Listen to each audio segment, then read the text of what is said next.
उससे मिलवाते हैं जो 24 वर्षों से भारत की सेवा में शामिल है, जिसने दुनिया भर में अपना दम दिखाया है और जो न सिर्फ देश की रक्षा के लिए प्रथम प्रहरी के तौर पर तैनात रहता है, बल्कि मुश्किल हालात में फंसे लोगों के लिए संकट मोचक साबित हुआ। वो है देश में बना वर्ल्ड क्लास हेलीकॉप्टर ALH ध्रुव।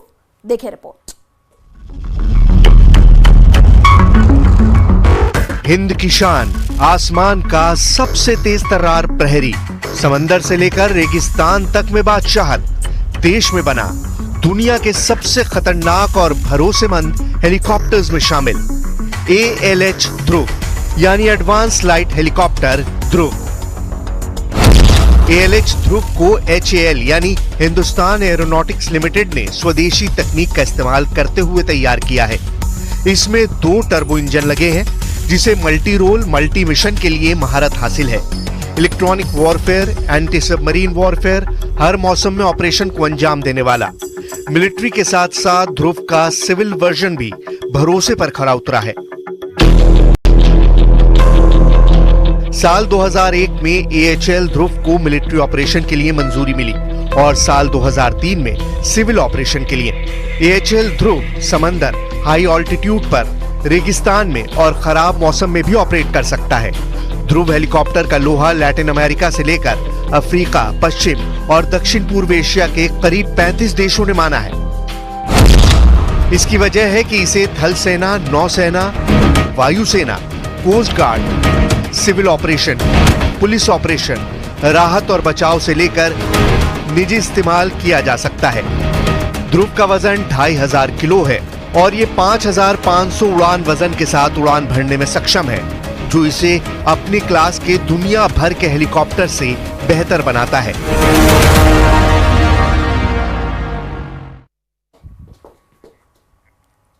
और चलिए रुक करते अगली खबर की ओर। दिल्ली पुलिस की स्पेशल सेल ने आतंक के एक ऐसे डॉक्टर को गिरफ्तार किया है जिसके मंसूबे बेहद खतरनाक थे। अलकायदा से प्रेरित आतंकवादी मॉड्यूल को रांची से लीड किया जा रहा था, जिसमें देश के खिलाफ ही आतंकी गतिविधियों को अंजाम देने की योजना बनाई जा रही थी। देखिए रिपोर्ट।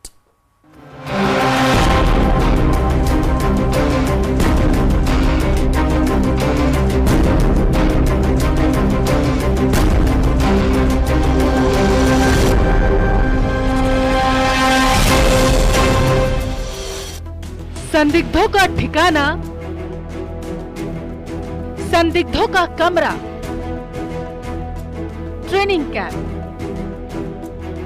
राजस्थान हरियाणा बॉर्डर पर 22 अगस्त को दिल्ली पुलिस की टीम ने एक बड़ी कार्रवाई को अंजाम दिया, जहां पर अलकायदा का एक आतंकी ट्रेनिंग सेंटर जो है लाइव चलते हुए पकड़ा गया। यहां पर आतंकी एक पहाड़ी पर जाकर के खुले में हथियार चलाने की ट्रेनिंग प्राप्त कर रहे थे। पुलिस ने मौके से 6 संदिग्ध आतंकियों को गिरफ्तार किया है और इनके पास से भारी मात्रा में हथियार सहित गोला बारूद भी जब्त किया है और लगातार इन आरोपियों से फिलहाल टीमें पूछताछ कर रही है। लेकिन इस घटना से कई सवाल खड़े हो रहे हैं। पहला कि ये संदिग्ध कब और कैसे राजस्थान आए, भिवाड़ी आकर कहां ठहरे, कैसे खाने पीने का इंतजाम किया, लोगों की नजरों से बचकर पहाड़ी तक हथियार कैसे लेकर गए, क्या हथियार चलाने की ट्रेनिंग लेते किसी ने नहीं देखा। इन्हीं सवालों के जवाब अब हम आपको देने जा रहे हैं। वो संदिग्ध कमरा, वो पहाड़ी जहां पर ये आतंक का ट्रेनिंग सेंटर लगातार चलाया जा रहा था और उस कमरे के अंदर आतंक का वो सब सामान मिला है जिससे ये स्पष्ट होता है कि अलकायदा ने अपने आतंकियों को ट्रेनिंग देने के लिए इस सेंटर को चुना था। संदिग्ध आतंकियों ने चौपानकी थाने से महज 700 मीटर दूर सारेकला में 2 रूम, कमरा नंबर 83 और कमरा नंबर 84 किराए पर लिया। 2 महीने के लिए 3000 रुपए उन्होंने कमरा किराए पर लिया था और 1 या 2 बार वो यहाँ आते थे। तो वहीं सारेकला पहाड़ी पर आतंकियों ने ट्रेनिंग कैंप बना रखा था। यहाँ हथियार चलाने की उन्हें ट्रेनिंग दी जा रही। अलकायदा के आतंकियों का प्लान फेल।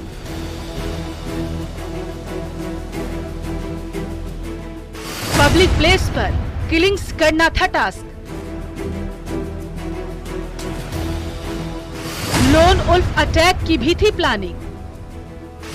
दिल्ली में सीरियल ब्लास्ट की थी तैयारी। दिल्ली पुलिस की स्पेशल सेल ने झारखंड, राजस्थान और उत्तर प्रदेश पुलिस के साथ मिलकर एक अलकायदा से प्रेरित आतंकवादी मॉड्यूल का भंडाफोड़ किया। इस मॉड्यूल को रांची का रहने वाला डॉक्टर इश्तियाक लीड कर रहा था, जो खिलाफत की घोषणा करने और देश के भीतर गंभीर आतंकवादी गतिविधियों को अंजाम देने की योजना बना रहा था। स्पेशल सेल ने अब तक राजस्थान की भिवाड़ी से 6 व्यक्तियों को हिरासत में लिया, जो हथियार चलाने की ट्रेनिंग ले रहे थे। इस मामले में जो आगे तफ्तीश की गई तो पता चला कि डॉक्टर इश्तियाक, जो रांची का रहने वाला है, वो डॉक्टरी के पेशे के साथ साथ कुछ और संदिग्ध गतिविधियों में जुड़ा हुआ है। उसी मामले को जब आगे बढ़ाया गया तो पता चला कि डॉक्टर फैजान अहमद का नाम सामने आया। हालांकि डॉक्टर फैजान अहमद वो कोडवर्ड था डॉक्टर। वहां पर जो फैजान अहमद के बारे में जानकारी इकट्ठा की गई तो पता चला कि फैजान अहमद जो है उसका होलसेल का कारोबार है। हजारीबाग जो झारखंड का काफी चर्चित स्थान है, वहां पर वो होलसेल का कारोबार करता है, लेकिन उसका जो संबंध है वो इश्तियाक के साथ में था। डॉक्टर इश्तियाक वो संदिग्ध गतिविधियों में शामिल रहा है और इस मामले पर जब जांच का दायरा आगे बढ़ाया गया तो उसके बाद राजस्थान का कनेक्शन निकल के सामने आया और राजस्थान में पता चला कि राजस्थान के भिवाड़ी में कई संदिग्ध आतंकियों की वहां पर ट्रेनिंग भी हुई है। इसके अलावा राजस्थान और उत्तर प्रदेश से कुल 8 संदिग्धों को पूछताछ के लिए हिरासत में लिया गया, जिनसे अलग अलग जगहों पर पूछताछ की जा रही। इसके साथ ही अन्य गिरफ्तारियों की भी संभावना है। कई स्थानों से हथियार, गोला बारूद, आतंकवादी साहित्य बरामद किया गया। मुख्य रूप से रांची के कुछ क्षेत्रों में और लोहरदगा और हजारीबाग। रांची के छात्रों में छापेमारी, जैसे कहा कि देखिए लोकेशंस 16 है जिन जगहों पर छापामारी चल रही है। इसके अलावा भी और लोकेशंस है जिन पर ये अभियान चल रहा है। आतंकी संगठन अलकायदा के खिलाफ दिल्ली पुलिस स्पेशल सेल की ये बड़ी कार्रवाई मानी जा रही। आतंकियों से भारी संख्या में हथियार मिले। रांची, कटक, अलीगढ़ में छापेमारी हुई। कुल 12 लोग गिरफ्तार किए गए। राजस्थान में आतंकी ट्रेनिंग कैंप का भंडाफोड़ हुआ। आतंकियों के खिलाफ पूरे देश में एक्शन देखने को मिल रहा। साथ ही गोला बारूद, आपत्तिजनक और भड़काऊ साहित्य भी बरामद किया गया।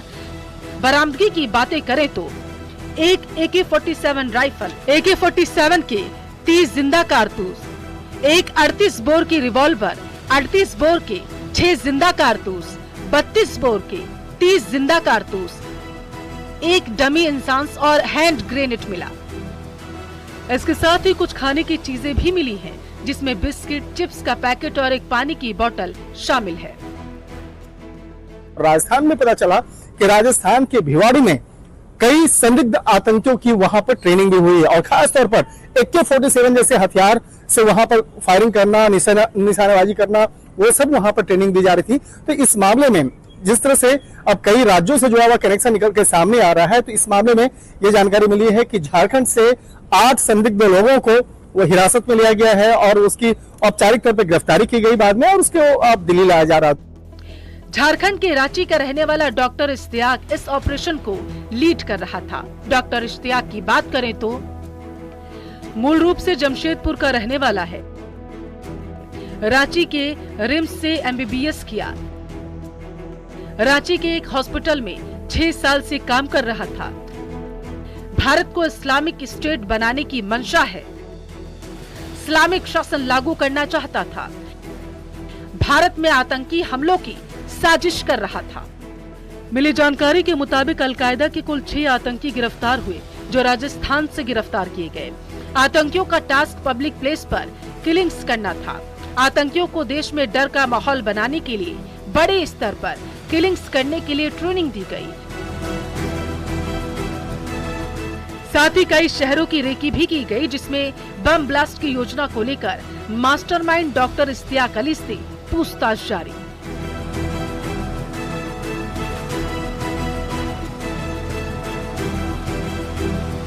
राजस्थान है, राजस्थान से भी कुछ लोगों को हिरासत में ले गया है, जिससे अब आगे की पूछताछ की जा रही है। तो कहा जा सकता है कि इस मामले में जैसे जैसे पूछताछ का दायरा आगे बढ़ेगा, आने वाले दिनों में कई लोगों की गिरफ्तारियां इस मामले में संभव है। ब्यूरो जर्नलिस्ट हरीश के साथ शंकर आनंद, न्यूज़ 18 दिल्ली।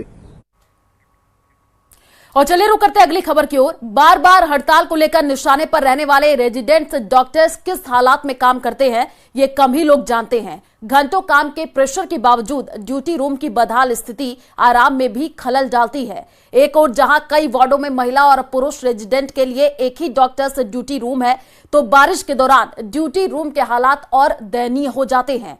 देखिए रेजिडेंट्स डॉक्टर की हालात बयां करती है रिपोर्ट।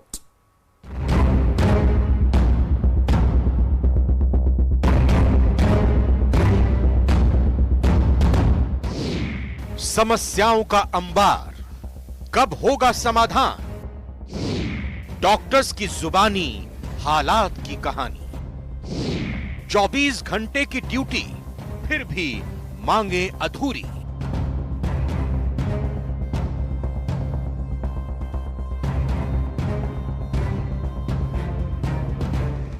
रेजिडेंट्स डॉक्टर्स को अस्पताल की रीढ़ की हड्डी कहा जाता है, क्योंकि रेजिडेंट्स ही होते हैं जो पढ़ाई के साथ अस्पताल में लगातार सेवाएं देते हैं। काम का प्रेशर ऐसा कि कई बार लगातार 24 घंटे तो कई बार लगातार 36 घंटे या फिर उससे ज्यादा भी ड्यूटी देनी पड़ती है, लेकिन सुविधाओं के नाम पर मिलती है बदहाल स्थिति।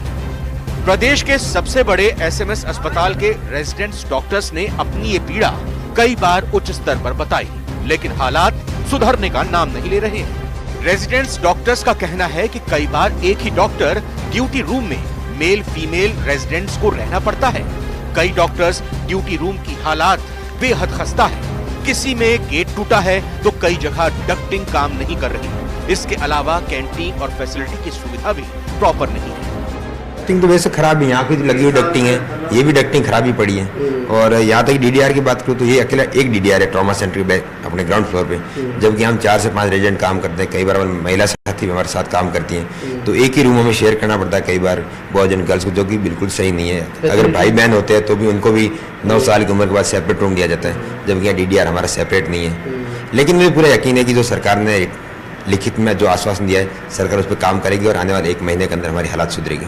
रेजिडेंट डॉक्टर का मतलब होता है वो पूरे टाइम हॉस्पिटल में रहे और काम करें। जैसे हमारा रूटीन भी होता है 24 आवर 40 आवर हम हॉस्पिटल में रह यहीं काम करते हैं, यहीं खाते पीते हैं। जैसे हमारे डीडीआर हम यहीं बैठते हैं, काम के बाद यहीं रेस्ट करते हैं। तो डीडीआर की हालात बहुत खराब थी। यही नहीं, बारिश के दिनों में रेजिडेंट्स के लिए मुश्किलें और ज्यादा बढ़ जाती हैं। एसएमएस के कई वार्डों में पानी का रिसाव होने के साथ ही फॉल्स सीलिंग से पानी टपकने की समस्याएं शुरू हो जाती हैं।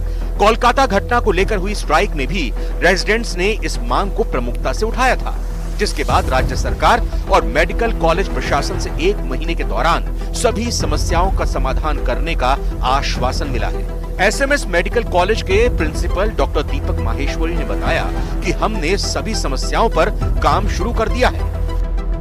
फिर मैं आपको वही बात दोहराऊंगा कि हॉस्पिटल प्रशासन और सरकार दोनों ही जेन्युइन मांग, जितनी भी जेन्युइन मांगे जो जस्टिफाइड मांगे हैं, उनके लिए बहुत ज़्यादा संवेदनशील है और हम उस पर ऑलरेडी कार्य करना शुरू कर चुके हैं। और आप देखेंगे विद इन नो टाइम हम उस सारे कार्यों को पेपर पे आएंगे जितने आएंगे, लेकिन उसको पूरा ज़रूर करेंगे। ये हम इसके लिए दृढ़ संकल्प हैं। सारे ड्यूटी रूम बच्चों के ठीक होंगे, उन बच्चों की जो बेसिक सैनिटेशन की जो सुविधा है जो मिलनी चाहिए वो मिलेगी। और अस्पताल का ना सिर्फ डॉक्टर बल्कि हर कर्मचारी सेफ फील करे हॉस्पिटल में आके, इसकी मैं और मेरे जितने भी साथ के लोग हैं, प्रशासक हैं, सब उसकी कोशिश में लगे हैं। रेजिडेंट्स डॉक्टर्स पर आमतौर पर बेवजह स्ट्राइक करने का आरोप लगते हैं, लेकिन कई मामलों में इनकी समस्याएं भी जेन्युइन होती हैं। इस बार रेजिडेंट्स ने राज्य सरकार के 1 महीने में सभी समस्याओं के समाधान के आश्वासन पर भरोसा किया है। देखना होगा रेजिडेंट्स की समस्याओं का समाधान कब तक होता है और समाधान के बाद रेजिडेंट्स की कार्यकुशलता कितनी बढ़ती है। न्यूज़ 18 राजस्थान के लिए सौरभ गृहस्थी की रिपोर्ट। जन्माष्टमी के महापर्व को लेकर राजधानी में तैयारियां जोरों पर है। आराध्य देव गोविंद देव जी के अलावा अक्षय पात्र इस्कॉन में विशेष तैयारी की गई है। मंदिरों में विशेष साज सज्जा, श्री कृष्ण की झांकियां सजाई गई हैं। साथ ही उम्मीद यह की जा रही है कि इस बार लाखों की संख्या में भक्त उमड़ेंगे, जिसके चलते श्रद्धालुओं की सुरक्षा के भी कड़े इंतजाम किए गए हैं। देखिए रिपोर्ट।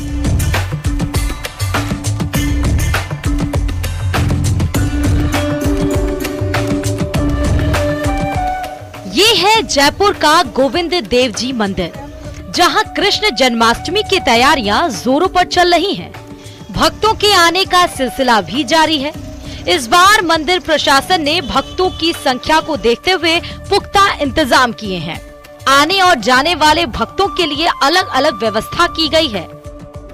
जन्माष्टमी के महापर्व को लेकर राजधानी में तैयारियां जोरों पर है। इस वक्त आराध्य देव गोविंद देव जी के मंदिर में मैं मौजूद हूं, जहां आपको दिखाऊंगी कि आखिर जन्माष्टमी के महापर्व की तैयारियां कितनी जोरों शोरों से यहां पर चल रही है। जी हां, मंदिर प्रशासन की ओर से लगभग सारी तैयारियां पूरी है। बैरिकेडिंग कर दी गई है। महिला पुरुष के लिए अलग तरीके से लाइन बनाई गई है। प्रवेश द्वार और एग्जिट द्वार अलग अलग रखे गए हैं। उसके अकॉर्डिंग ही सुरक्षा के इंतजाम भी यहाँ पर किए गए हैं, जिससे कि यात्रियों को किसी भी तरीके की कोई परेशानी ना हो, श्रद्धालुओं को कोई परेशानी ना हो। जन्माष्टमी के दिन गोविंद देव जी मंदिर के मुख्य द्वार और निकास द्वार पर शहनाई वादन होगा। रात 12 बजे 31 तोपों की गर्जना के साथ भगवान का प्राकट्य होगा। इसके साथ ही दर्शन व्यवस्था, जन्माभिषेक, अगले दिन नंदो उत्सव और शोभा यात्रा की व्यवस्थाओं को भी अंतिम रूप दिया गया है।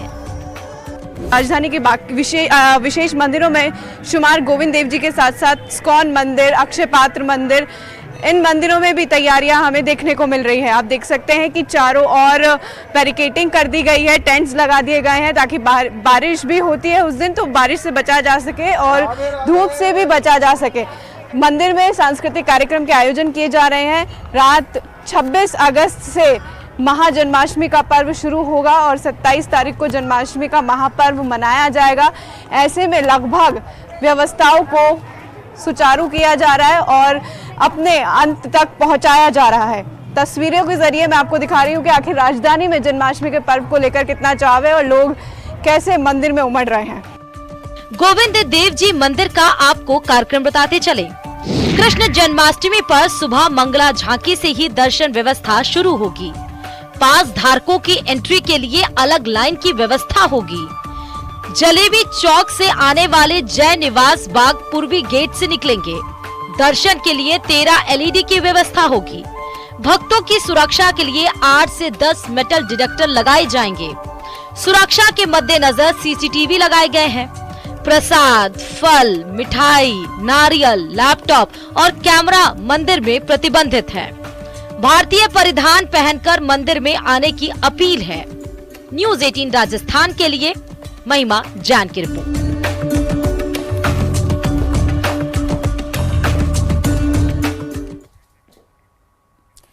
प्रदेश में 4 पहिया वाहन चलाने वाले और इनकम टैक्स भरने वाले वो मुफ्त राशन नहीं ले सकेंगे और राष्ट्रीय खाद्य सुरक्षा अधिनियम के तहत खाद्य एवं आपूर्ति विभाग ऐसे लोगों की लिस्ट तैयार कर रहा है जो जरूरतमंदों का हक मार करके मुफ्त में राशन ले रहे हैं।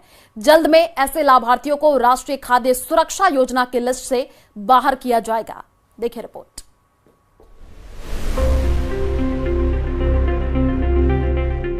खाद्य एवं नागरिक आपूर्ति विभाग प्रदेश में अब ऐसे लोगों की लिस्ट बनाने जा रहा है जो संपन्न होने के बावजूद भी फ्री राशन का आनंद उठा रहे हैं। खाद्य एवं आपूर्ति विभाग ने परिवहन और इनकम टैक्स विभाग को खत लिखकर ऐसे लोगों की पहचान मांगी है जो 4 पहिया वाहन चलाते हैं और इनकम टैक्स भी भरते हैं। विभाग को जैसे ही ऐसे लाभार्थियों की जानकारी मिलेगी उन्हें तुरंत लिस्ट से हटा दिया जाएगा।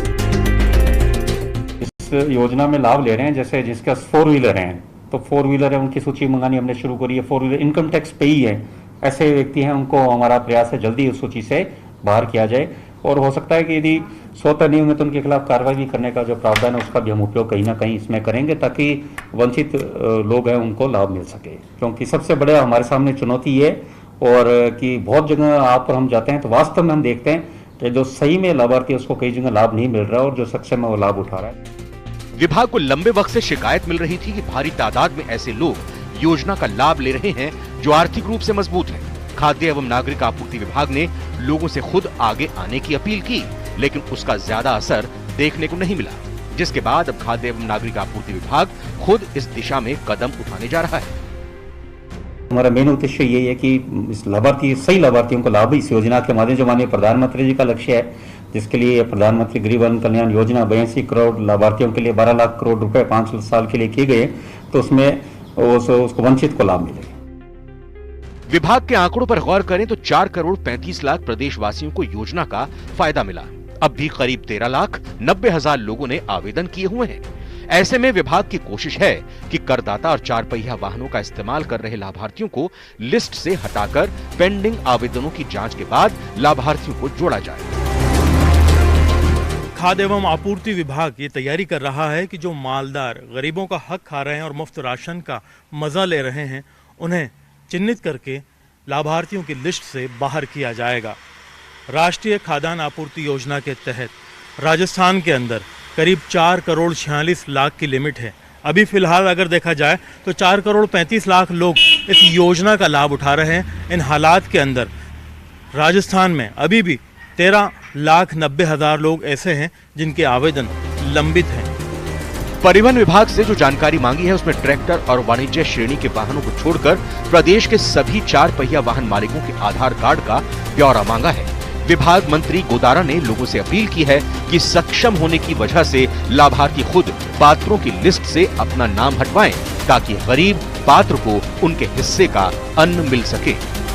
अब डिपार्टमेंट ने एक कवायद शुरू की है जिसमें आयकर विभाग और परिवहन विभाग को पत्र लिख करके उन लोगों की जानकारी मांगी गई है जो लोग 4 व्हीलर चला रहे हैं और इनकम टैक्स चुका रहे हैं। उम्मीद की जानी चाहिए कि इस लिस्ट की जानकारी आने के बाद में ऐसे मालदार लोगों को उस लिस्ट से बाहर किया जाएगा। कैमरा पर्सन अविनाश के साथ में अरबाज अहमद, न्यूज़ 18 के लिए जयपुर से।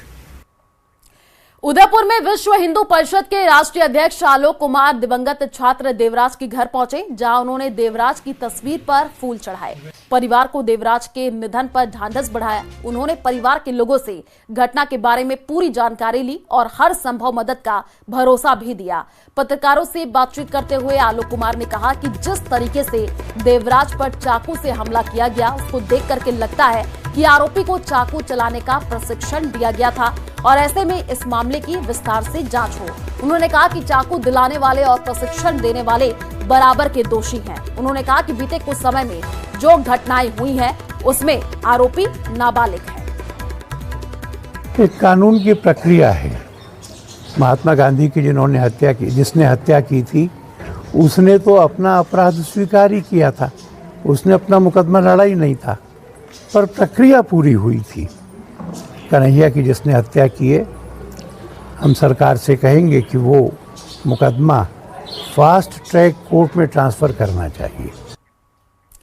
प्रतापगढ़ में एक बुजुर्ग दंपति पिछले 1 साल से पुलिस के चक्कर काटने को मजबूर है। आरोप है कि राजनीतिक रसूख के चलते ऐसा हो रहा है। कई बार जांच अधिकारी भी बदले जा चुके हैं, लेकिन भू माफियाओं के राजनीतिक रसूख के चलते अभी तक कोई कार्रवाई नहीं हुई है। पीड़ित रुबाब बाई की माने तो उसने 10 नवंबर 2023 को प्रतापगढ़ थाने में रितेश सोमानी समेत 6 लोगों के खिलाफ धोखाधड़ी का मामला दर्ज कराया था। रिपोर्ट में आरोप लगाया गया कि आरोपियों ने उसकी संपत्ति हड़पने के लिए फर्जी हस्ताक्षर कर कूट रचित दस्तावेज तैयार किए। मामला दर्ज कराने के बाद भी थानाधिकारी ने कोई कार्रवाई नहीं की। कार्रवाई न होने पर पीड़ित आने बांसवाड़ा रेंज आईजी के समक्ष उपस्थित होकर के न्याय की गुहार लगाई, जिस पर एक बार फिर जांच अरनोद थाना अधिकारी से लेकर प्रतापगढ़ पुलिस उपाधीक्षक को सौंप दी गई है।